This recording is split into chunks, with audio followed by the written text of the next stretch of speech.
აფხაზეთის ჟანდაცვის მინისტრმა ლაშა ქარდავამ ზუგდიდის მერმა მუკა წოწერიასთან სამუშაო შეხვედრა გამართა. შეხვედრაზე ხაზი გაესვა ადგილობრივი ხელისუფლების, მუნიციპალიტეტებისა და თვითმმართველობის წარმომადგენლების აქტიურად ჩართულობის აუცილებლობას დროებით დევნილი მოსახლეობის მხარდაჭერის პროცესში.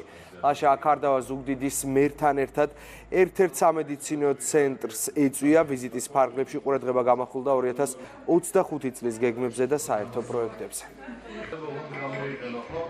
დევნილი მოსახლეობის მხარდაჭერისთვის აქტიურად არიან ჩართული ადგილობრივი ხელისუფლების, მუნიციპალიტეტების თანამშრომლები. ერთ-ერთი საუკეთესო მაგალითი ზუგდიდია ნამდვილად. მადლობა მინდა გადაუხადო გულთბილი შეხვედრისთვის.